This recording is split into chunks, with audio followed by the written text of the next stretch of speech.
还记得1993年吗？那一年因三峡工程搬迁城乡总人口131万人，全国人民都在为申办2000年北京奥运会加油。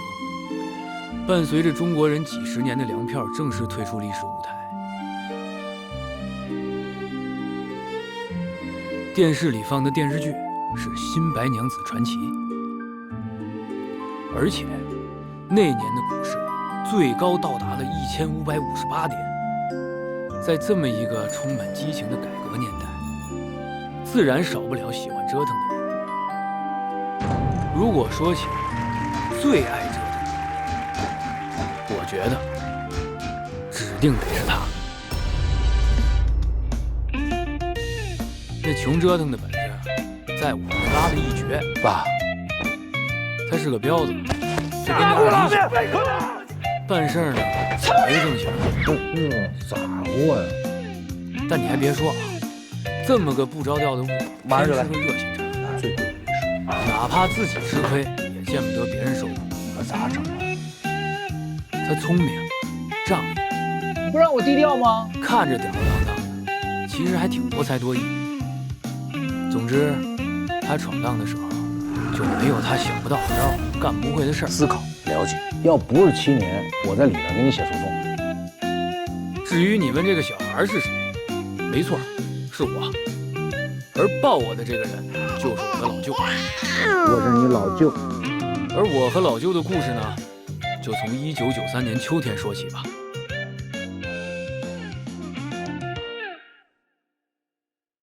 我的老舅是一个全方位的天才。他打台球可以一杆清台，他踢足球连倒钩都会，他下象棋、围棋从来没输过，他打扑克能记下所有人的牌，他唱歌比张学友都好，跳舞比郭富城都强。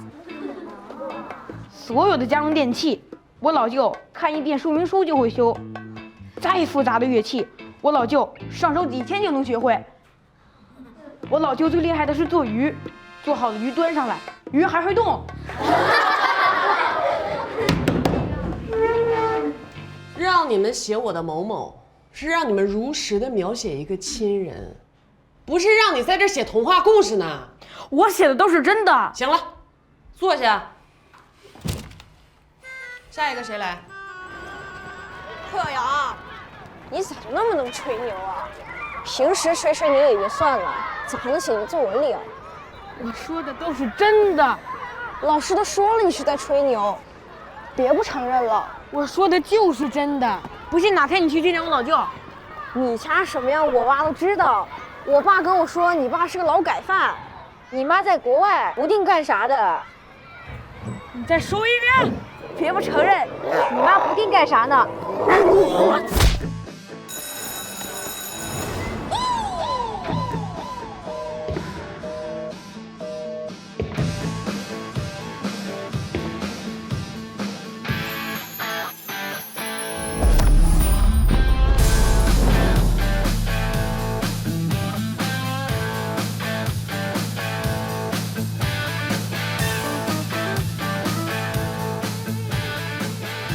舅，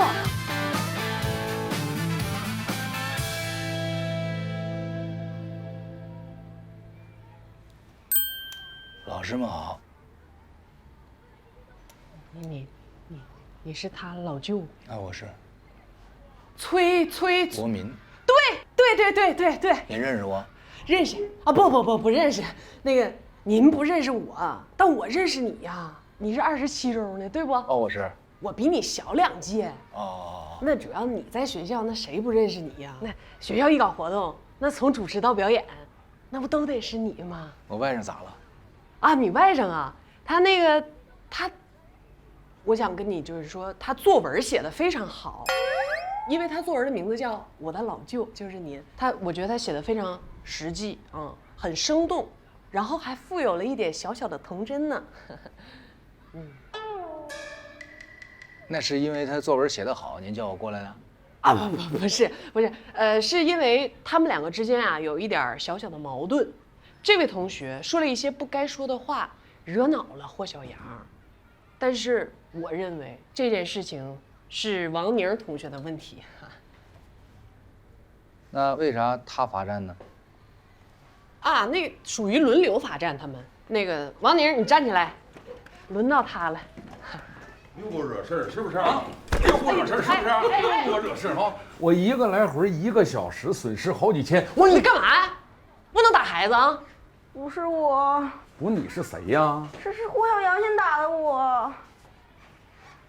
你是霍小阳？他是。你是哪位啊？我是他老舅。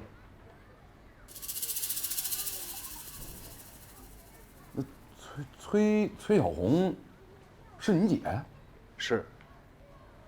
哎呀，那这误会了啊！我跟你姐是同学，你姐长得太漂亮了。那啥，你看你跟你姐长得就不太像。这小子长得更不像。我们确实是一家的，亲生的。啊，对，咱都是一家人嘛，都是同学，打架都很正常，越打关系越好，对不对？王宁，握握手啊！哎，你看，那挺好哈。但我也得评个理啊，这件事情还是王宁同学起的因。怎么又是你？哎，那不能打孩子啊！我说的都是实话。你这那个啥，那个崔哥，哎，没什么事，你就带着花阳先走吧。走。哎。没事，常来啊。怎么还动手打人了呢？他说你什么了？他说我妈在国外，不定干啥的。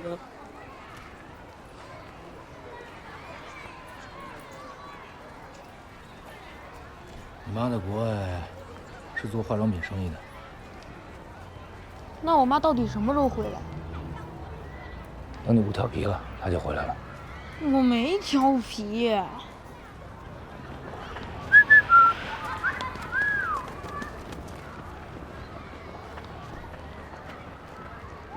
爸，你咋来了？正好路过。是不是他又给你闯祸了？你哥乖得很，走。这是我妹妹，老舅的闺女，打小就看不上我。哎，小红子弟啊，坐我车外一人带俩孩子多累呀！小胖子，我不让，你瞅你那轮胎牙都瘪了，等着。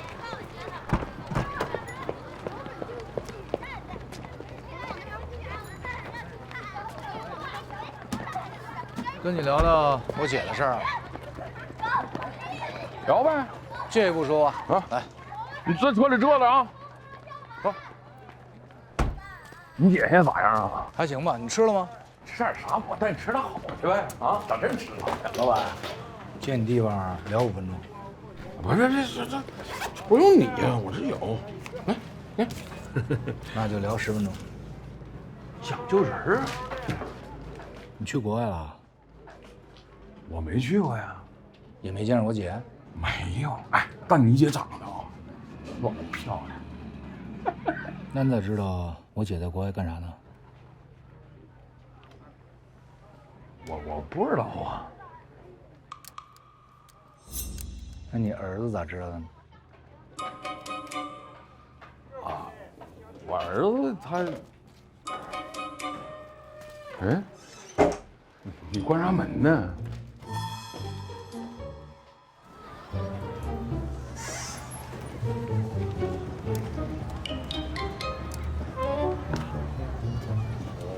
不是说只聊10分钟吗？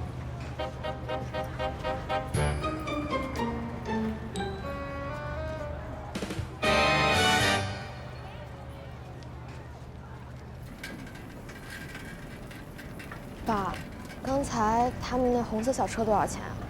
不知道啊。我们班好几个同学，他们今天家里头都买了。咱家啥时候买？等我赚了钱吧。那你啥时候赚钱啊？很快。自行车不也很好，没什么区别。哎呦，您那是坐车，又不是骑车，看给我爸累的。爸不累，但是夏利呢，咱们也买，行吗？进去先找你妈去。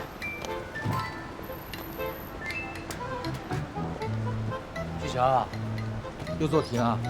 需要帮忙不？不想我打搅你啊？好，那我不打搅你了啊。哎，周姐啊，这墨镜有样啊。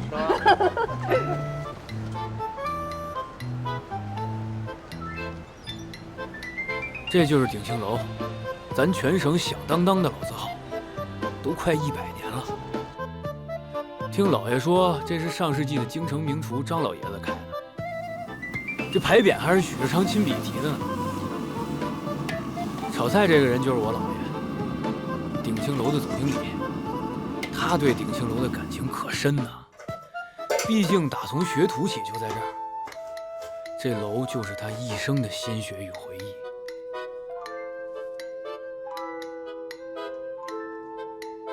这个是我姥姥，当年省里的戏剧名角，可惜后来因为心脏病，身体一直不好，就都没再唱。你说你在这鼎庆楼待了一辈子，真要退休了，你干啥去啊？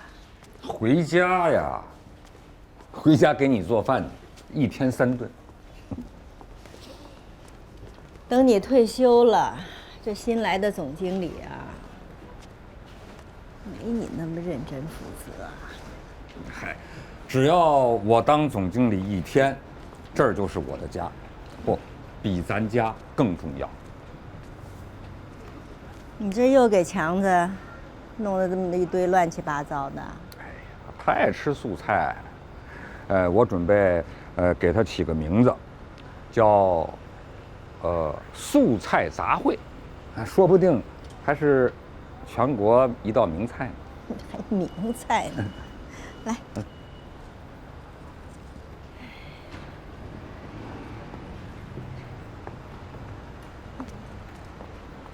强子，季强，饿了吧？来，这舅妈，这个漂亮的人这道题咋整啊就是我舅妈，有啥难的？她也在鼎庆楼上班，当财务。一个足球20元，舅妈对我一个篮球那是掏心窝子的孟老师来买篮球，还经常辅导我作业，用去了770元。问孟老师，但就算是舅妈，买了也有不会的多少题不是？孟老师买多少这时候我们就会去问季强，就是他。但听说以前他考上了大学，可家里出了事儿，然后就变成这样。但他真的很聪明，我不会的题他都会。这么简单？爸，我先把孩子搁这儿了，我回厂子里办点事儿。这都几点了，还回厂子？我们不是换了一新厂长吗？让我们提点意见。我写了200多页纸，还差7、8页，我写完了。啥？写了200多页？你都写啥了？主要就是产品营销，设备更换，还有员工福利，就这么简单。不是，人家新厂长让提意见，也就是客气客气，表现一下民主。你别真鸿篇大论呐，200多页纸，你这是要替人家当厂长啊？那不是，那跟我们都息息相关的。再一个，机会难得，我不图快。不是，你忘了我跟你说的，你张爷爷当年那会儿怎么下去的？就是话太多，还总啰里啰嗦。人家领导让提意见，他不光提意见，还开口骂人。我不会骂人的，骂人多没素质啊！我就是深刻和尖锐。再说了，现在是1993年了，您放心吧。我说，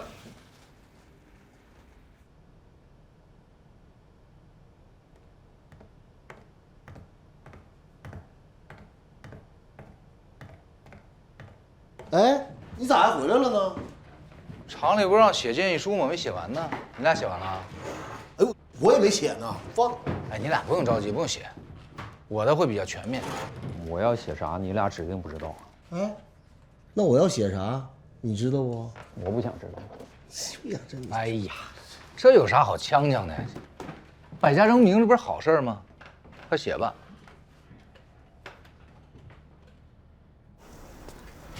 哎，你爸给你做那么好的风筝，说扔就扔了？我这又不是啥小宝宝了，没这么爱玩这些东西。那可是你爸花了一个周末给你做的啊！这风筝又不值钱，扔了就扔了呗。那你告诉妈，在你心里啥值钱？我爸以前给我做这些东西，我们班那帮同学还都挺羡慕的，但是他们现在好多人家里都有赛力车了，咱家这些小东西怎么跟人家比？你跟别人比点好的行不行？比比学习，净比这些没有用的。反正我爸说了，咱家也要买夏利车。啥？啥时候跟你说的？就今天下午接我放学的时候。说啥时候买没？没说，不过他说很快。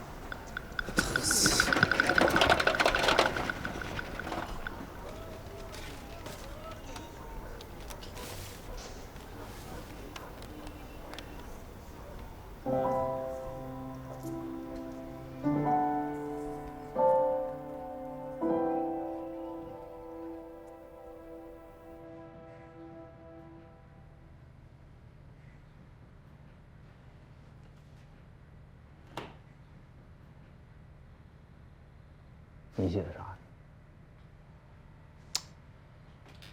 尊敬的厂长，您好，我是员工赵海龙，我想对食堂提出点我个人的意见。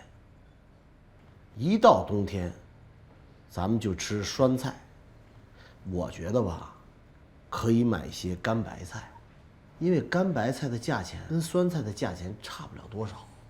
你老吃酸菜吧，这人容易吃伤了。你这个建议太好了，是不是？应该会被采纳。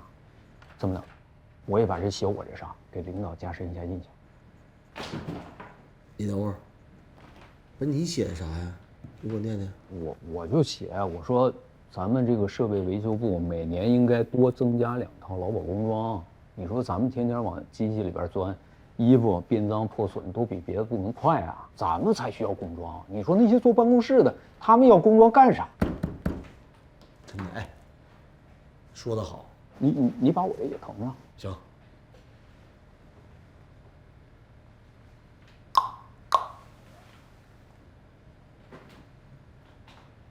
崔哥，咋的？写万言书呢？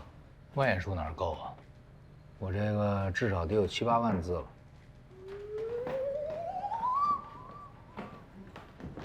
你写的啥内容啊？前20页我写的比较简单，就是市场营销还有售后服务的事儿。后边100页我写的比较详细。我建议咱们厂啊，能够卖掉1/2，至少1/3的土地来更新设备。崔哥，技术啊，设备啊，你最懂了。卖掉你舍得呀？咱们的设备是57年苏联原件的，太陈旧了。咱们厂的产品在市场上连南方的小厂都不如。如果中国加入了世贸以后，那咱们的竞争力啊几乎为0。你到那时候，如果厂子没了，咱们全得失业，就下岗。崔哥，咱们厂苏联原件的重点项目，咋可能倒闭呢？苏联都解体了，咱们厂怎么不可能倒闭呢？按照我这个模式，我们厂最普通的工人3年之内都能买上夏利3箱，你信吗？你肯定信，你信吗？我到下班点了，我思考一下，明天跟你说。我得回去给媳妇做饭。快！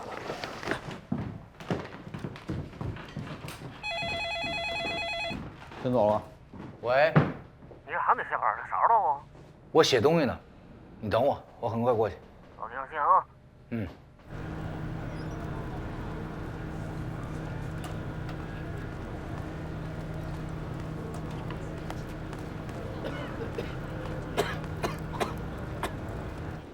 你这个比前些日子上电视的时候看着可瘦了不少。拘留所里明确告诉我了，我现在是名人，啊，名人得注重形象。出来这么多人，为啥记者找你做发言代表啊？就等你问呢，这还不明显吗？一目了然了。因为电视台在众人之中一看我形象最好，你再看我的发言，啊，我承认错误的态度多感人呐！没点这个，打扰一下，送。啥意思？给你的，前2天电视上采访的是你吧？哦，认出来了。我看了，那记者采访你老带派头子了。是吧？这个送的韭菜，明白啥意思吧？功效补，你用得着。谢谢啊！哎，你炫。谢谢啊！哎，啊，尝尝，不平常。哎，你说我这2年上电视，也就是一个机会，你点儿都给我背了。你不行呢，你找个算命的，让他给你破破，这么着你心里边能舒服点。你认识的人多，路子野，你有没有那种大师能破事儿那种？我路子也没野成这样，我不太信这个。你要找，你就往山里、水里这种，他是隐士，那他是有本事的。有点道理。再打扰一下子，送的羊腰子。呀，你太客气了。知道啥功效不？还是补。怎么称呼？免贵姓郭，他们叫郭大炮。这名有劲呢。是，你看啊，如果打比方啊，就是下次如果再进去，你啥话说呢？就是美好的祝福吧。什么玩意儿美好？不是，不会说话，不是。比如说名人了以后。到时候采访多了啊，这行。正面的采访一多，这行。你看到时候能不能顺带着说，我送过你韭菜，送过你腰子，然后你夸你说我这玩意儿有劲，那更好了。听明白？广告费呗，打广告呗，就是这意思。你这样，你下次你要进去了，我也送你。行了，我不太会说话，来吃炫啊！来感受一下广告费。我不要，你真的，你再打扰一下。这玩意儿干啥？我自己泡的啊，我自己喝的，我感觉你现在比我需要。哎，人参。这里头小鹿茸啥，嘎嘎带劲，就枸杞。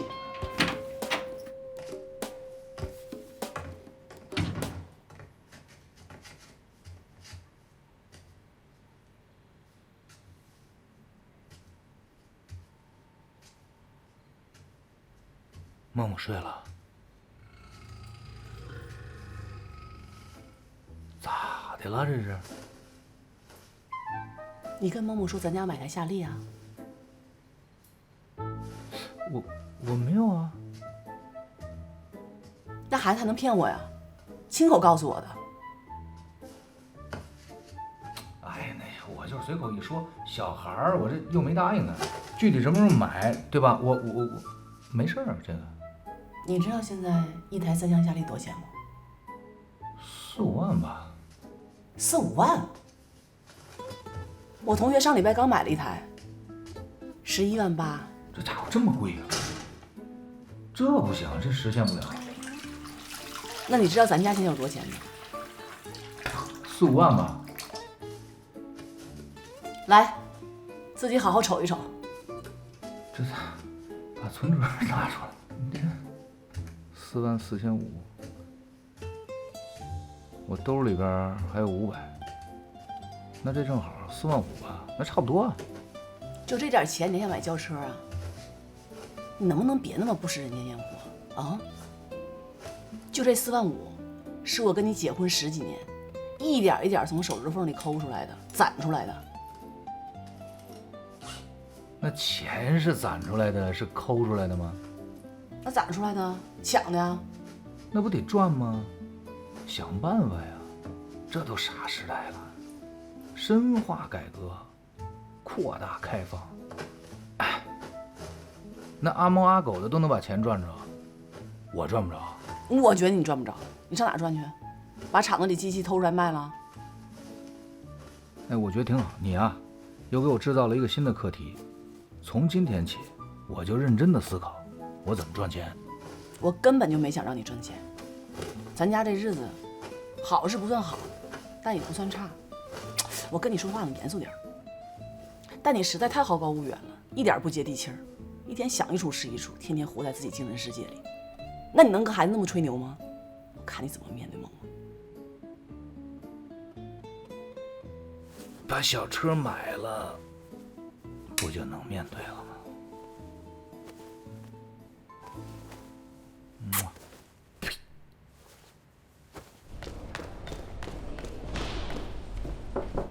哎，小张，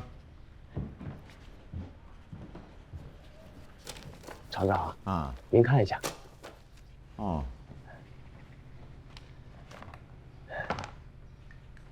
这是哪个部门的意见啊？这么多？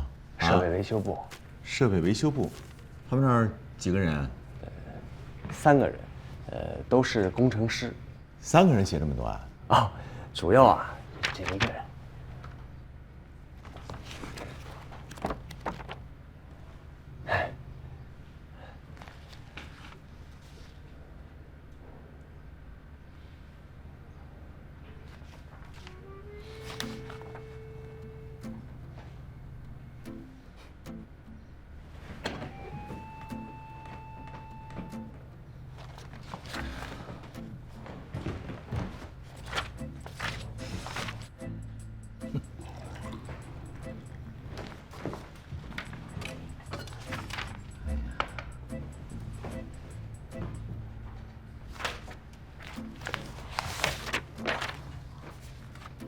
崔国明。哎呀，按照他的建议啊，咱们厂的最普通的员工3年内都能开上夏利车。夏利车多少钱一辆啊？哎，反正我是买不起，我估摸着大概有个10多万。这个崔国明平时表现怎么样啊？他在技术上呢，还是可以的，毕竟人家是工大毕业的。你要说他这人吧，老厂长在的时候很赏识他，我是得罪不起。是吗？可不嘛，我在宣传科的时候，他就看不上我。建议倒不少，也有一些道理，可哪有那么好开展工作呀？收到。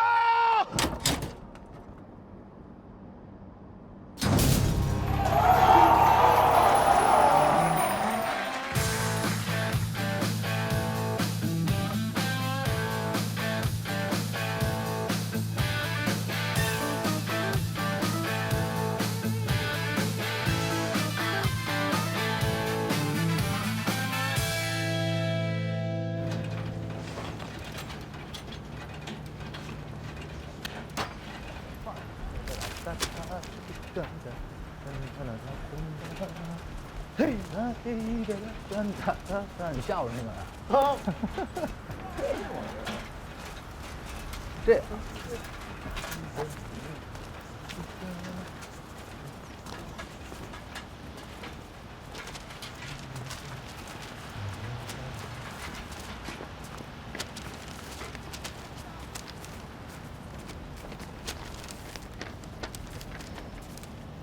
老舅辛苦写的万言书，交上去的第2天就变成了废纸。可谁知道，当时无人相信的笑料，后来却字字应验。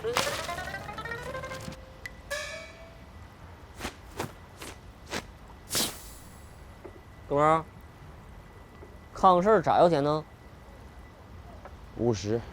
啥玩意儿？那人家火车站、汽车站门口就要2块，人民公园我见过封顶就5块，你凭啥50？你找他们去吧啊，慢走不送了。你这样啊，你算一算我是干啥的，你算出来了，我就在你这看。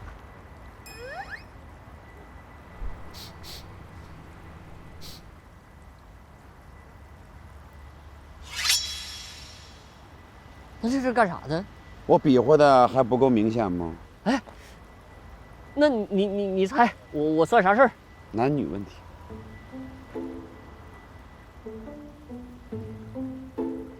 大师啊，大师，你这样，你伸个手，你摸摸这票对不对？行不行？哎，说说你的问题吧，我尽力帮你看看。您不知道啊，我这2年苦啊。我穿这套，外边搭这个还行哈，也不嘚瑟，但是也挺稳重，也挺帅的，是吧？你这干啥呀？登台领奖啊？我高中同学聚会。啥聚会？啊，我们差不多都去。我可听说了啊，就像咱们这个年龄段的人参加同学聚会没啥好事。所谓同学会同学，就是搞破鞋。听过吗这句话？那我不搞破鞋，我就喝酒吃饭去。别以为我不知道，当时你们高中的时候，全班女孩都稀罕你。是全校女孩都稀罕我，臭不要脸！他们稀罕我，我臭不要脸。你就穿那工装去就得了，平时穿啥就穿啥，听见没？你真假的？你开玩笑了吗？有啥开玩笑了？你天生丽质穿啥不好看呢？不是工装，它磕碜也就算了，它埋汰呀，全是油。就穿这个，要不就别去了，收起来吧啊，用不上。嗯，你同学聚会郭大炮是不是得去啊？他得去，他指定得去。你说你高中的时候全班学习排第一，他排倒数第一，你还非要跟他玩？那些同学学习好的，你怎么不跟人玩呢？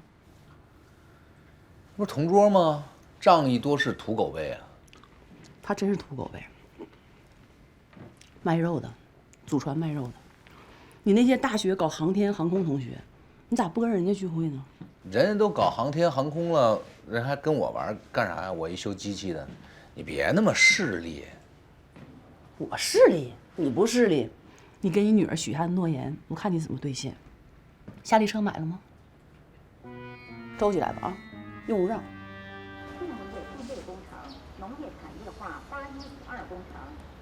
你是不是给新厂长写了个几百页的建议？啊，进垃圾桶了。你虎啊你啊！有些话是你该说的吗？我听说你说要把这个厂子地皮卖了，买新机器。对呀，咱厂机器57年的，就比我大3岁。这在国际上，别国际了，就全国它也是落后的呀。再这么着下去，3年之内咱厂子必黄。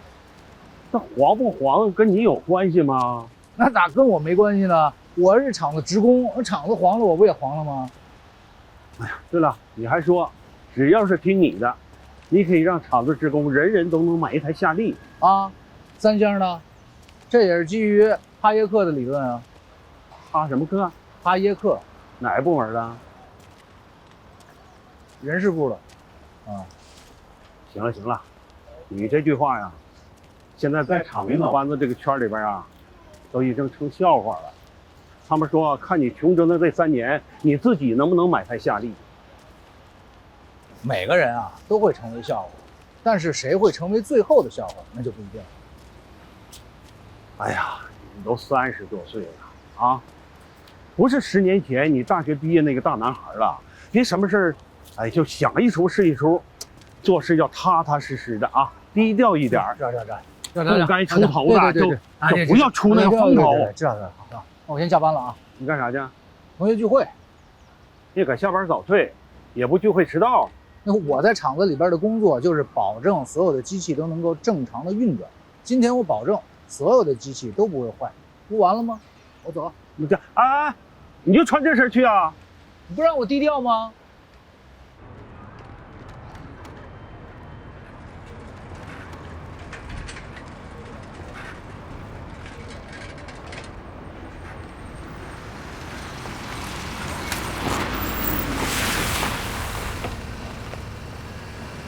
国明，大健，车开挺好啊。哎，刚买不几天儿，不好意思啊，一会儿给你敬杯酒啊。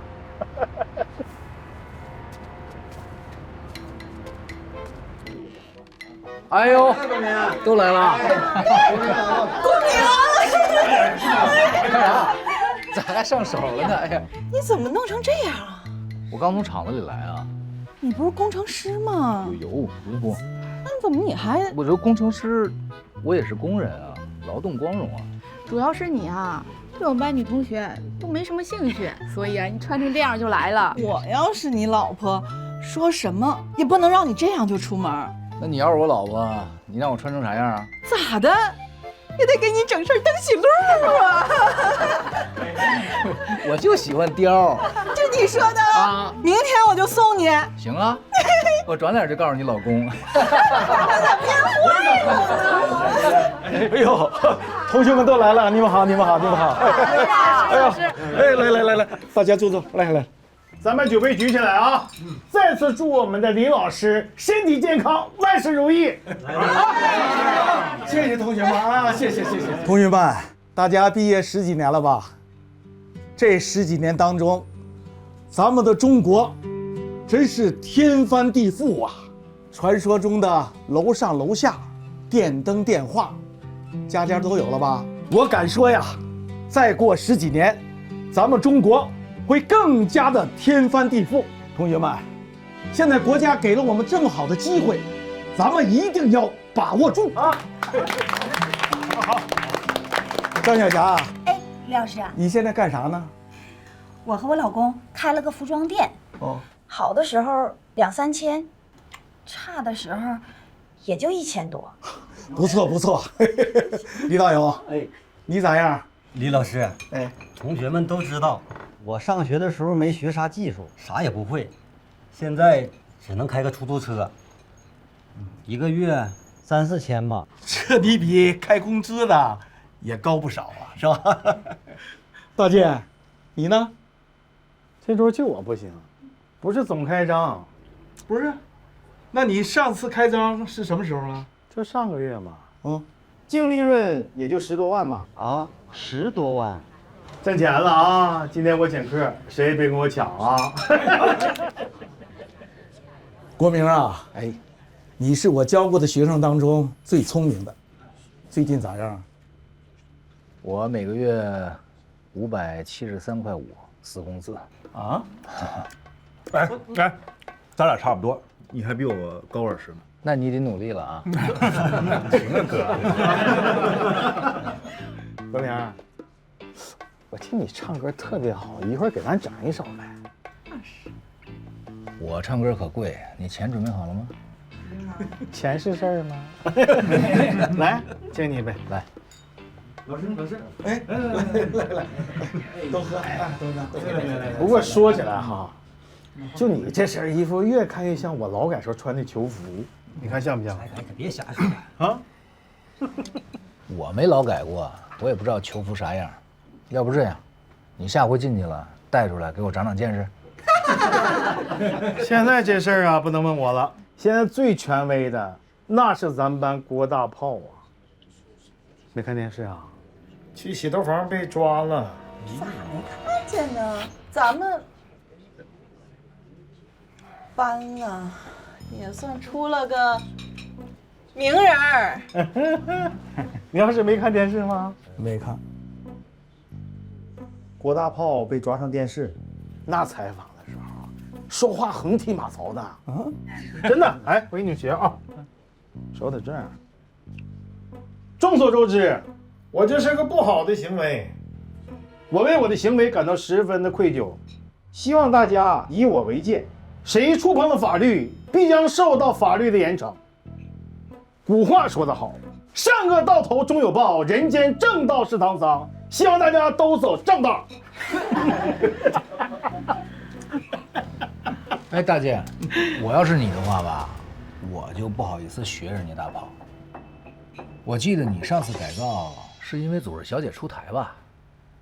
大炮这样的就是你的顾客呀，顾客就是上帝，你怎么能吃完以后骂厨子呢？他又没在我这儿。再说我现在不干了。我跟你说，李老师，我不会干那个事儿，我也不会上电视。我上电视，我也不能这样。不是那个郭大炮啊，郭大雷，今儿怎么没来啊？公安，麻烦配合我们的工作，有些问题想询问一下。不是我不就去洗头房吗？再说这事儿不早就解决了吗？那全市人民不都看着了吗？你别误会啊，我们是询问，不是讯问。就是想找你了解一些情况，就那点破事儿，一些没完没了。不是询问呐？你想询问啥呀？我想知道点细节。不是你那点事儿，是别的事儿。那我能有啥事儿？就是了解点情况，咱们市场处聊聊。你能说说17号那天夜里，你干嘛去了吗？17号，哎呀，17号，哪年哪月17号？不是那么久远了，你突然问我，我哪儿记着？我就问你，17号你干啥去了？你能记着？我在问你问题，你不用反问我。那我不记着。没事儿，慢慢想，想不起来我们帮你想。是这么个情况啊，我呢今天确实有事儿，晚上有一个1年才一回的同学聚会，我组织的，大家都等我呢。哎，我同学里边有你们同事呢。行，来唱歌。哎，国明，整一个。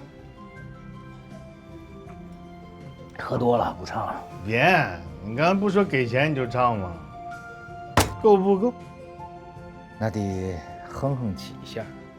那你说，给多少你能唱？11.8万，我给你唱到天亮。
人生啊，我们谁都不擅长。